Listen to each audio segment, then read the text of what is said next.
ಕಾಮುಕನಿಂದ ಬಾಲಕಿ ಮೇಲೆ ಲೈಂಗಿಕ ದೌರ್ಜನ್ಯ. ಖಾಸಗಿ ಶಾಲಾ ಮುಖ್ಯಸ್ಥನಿಂದಲೇ ನೀಚ ಕೃತ್ಯ.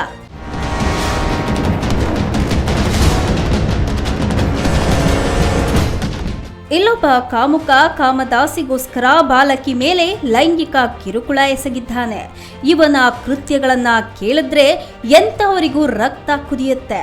ಇನ್ನು ಇವನ ಕಾಮದಾಟದ ಬಣ್ಣ ಬಠಾ ಬಯಲಾಗಿದೆ.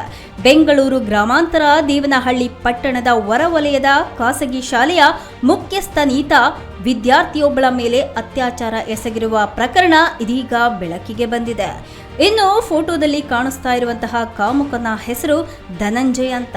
ಉತ್ತಮ ವಿದ್ಯಾಭ್ಯಾಸಕ್ಕಾಗಿ ದೂರದಿಂದ ಬಂದಿದ್ದ ವಿದ್ಯಾರ್ಥಿನಿಗೆ ವಿದ್ಯಾಭ್ಯಾಸ ನೀಡೋ ನೆಪದಲ್ಲಿ ಕಾಮ ಕೃತ್ಯ ಎಸಗಿದ್ದಾನೆ. ಹೌದು, ಖಾಸಗಿ ಶಾಲೆಯಲ್ಲಿ 8ನೇ ತರಗತಿಯಲ್ಲಿ ಓದ್ತಾ ಇದ್ದ ಮುಗ್ಧ ವಿದ್ಯಾರ್ಥಿನಿಯ ಮೇಲೆ ಸತತವಾಗಿ 2 ಬಾರಿ ಲೈಂಗಿಕ ಕೃತ್ಯ ಎಸಗಿದ್ದಾನೆ.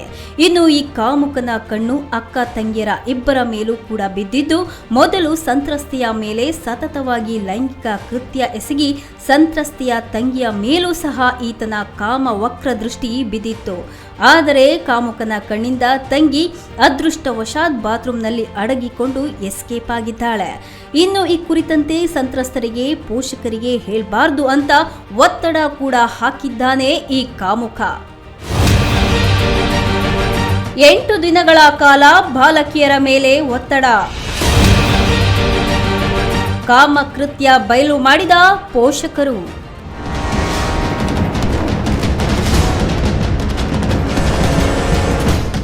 ಕಾಮುಕ ಸಂತ್ರಸ್ತೆಗೆ ಫ್ರೀ ಮಾರ್ಕ್ಸ್ ನೀಡೋ ನೆಪದಲ್ಲಿ ಲೈಂಗಿಕ ಕ್ರಿಯೆಗೆ ಬಳಸಿಕೊಂಡಿದ್ದು ಸಾಕಷ್ಟು ಚರ್ಚೆಗೆ ಗ್ರಾಸವಾಗಿದೆ. ಲೈಂಗಿಕ ಕ್ರಿಯೆಯ ನಂತರ ಸಂತ್ರಸ್ತೆಗೆ ಗರ್ಭಧಾರಣೆ ಕಟ್ಟದಿರುವ ಹಾಗೆ ತಿನ್ನುವ ಊಟದಲ್ಲಿ ಔಷಧಿಗಳನ್ನು ನೀಡ್ತಾ ಇದ್ದಂತಹ ಆರೋಪಗಳು ಸಹ ಕೇಳಿ ಬರ್ತಾ ಇದೆ. ಆದರೆ ಇವನ ಆಟ ತುಂಬಾ ದಿನ ನಡೀಲಿಲ್ಲ. ಸಂತ್ರಸ್ತೆಗೆ ನರಕ ಯಾತನೆ ಸಹಿಸಲಾರದೆ ಪೋಷಕರಿಗೆ ಮಾಹಿತಿ ಕೊಟ್ಟಿದ್ದಾಳೆ. ಸಂತ್ರಸ್ತೆ ನೀಡಿದ ಮಾಹಿತಿ ಮೇರೆಗೆ ಪೋಷಕರು ದೇವನಹಳ್ಳಿ ಪೊಲೀಸ್ ಠಾಣೆಗೆ ದೂರು ನೀಡಿದ್ದು, ಕಾಕಿ ಇದೀಗ ತನಿಖೆಯನ್ನ ಕೈಗೊಂಡಿದ್ದು ಆರೋಪಿ ಮೇಲೆ ಪೋಕ್ಸೋ ಕೇಸ್ ಹಾಕಿ ಬಂಧಿಸಿದ್ದಾರೆ.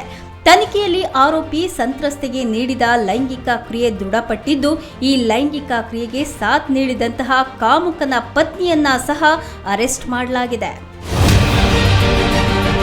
ಪೋಕ್ಸೋ ಕಾಯ್ದೆಯಡಿ ಪ್ರಕರಣ ದಾಖಲು. ತನಿಖೆ ಮುಂದುವರಿಸಿದ ದೇವನಹಳ್ಳಿ ಪೊಲೀಸರು.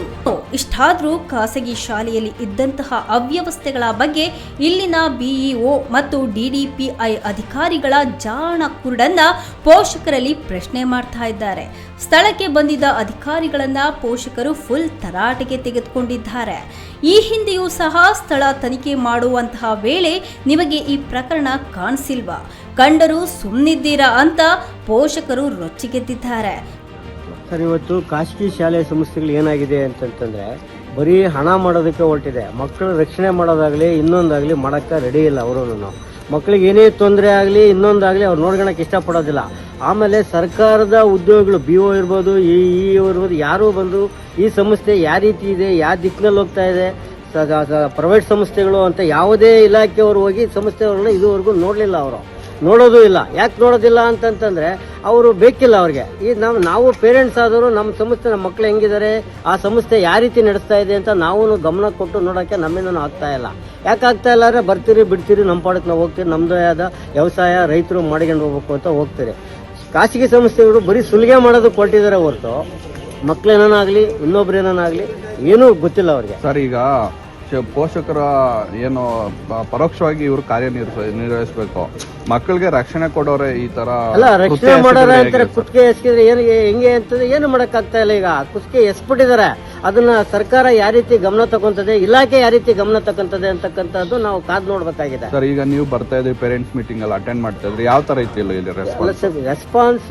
ಕೂಡಲೇ ತಪ್ಪಿತಸ್ಥ ಅಧಿಕಾರಿಗಳ ತಲೆದಂಡ ಆಗ್ಬೇಕು ಅಂತ ಪೋಷಕರು ಒತ್ತಾಯ ಮಾಡ್ತಿದ್ದಾರೆ. ಒಟ್ನಲ್ಲಿ ಮಕ್ಕಳ ಭವಿಷ್ಯಕ್ಕೆ ದಾರಿಯಾಗಬೇಕಿದ್ದ ಶಾಲಾ ಮುಖ್ಯಸ್ಥನಿಂದಲೇ ಈ ಘೋರ ಕೃತ್ಯ ನಡೆದಿರೋದು ವಿಷಾದನೀಯ ಸಂಗತಿಯಾಗಿದೆ. ಇನ್ನಾದರೂ ಪೋಷಕರು ಖಾಸಗಿ ಶಾಲೆಗಳಿಗೆ ತಮ್ಮ ಮಕ್ಕಳನ್ನ ಸೇರಿಸೋ ಮೊದಲು ಶಾಲಾ ಆಡಳಿತ ಹಾಗೆ ಶಾಲೆಯ ಬಗ್ಗೆ ಸಂಪೂರ್ಣವಾದ ಮಾಹಿತಿ ತಿಳಿದುಕೊಳ್ಳಬೇಕಾಗಿದೆ. ಪ್ರಕರಣದಲ್ಲಿ ತಪ್ಪು ಎಸಗಿರುವಂತಹ ಆರೋಪಿಗಳ ಹಾಗೆ ಅಧಿಕಾರಿಗಳ ವಿರುದ್ಧ ದಿಟ್ಟ ಕ್ರಮ ಆಗುತ್ತಾ ಅಂತ ಇನ್ನಷ್ಟೇ ಕಾದು ನೋಡಬೇಕಾಗಿದೆ.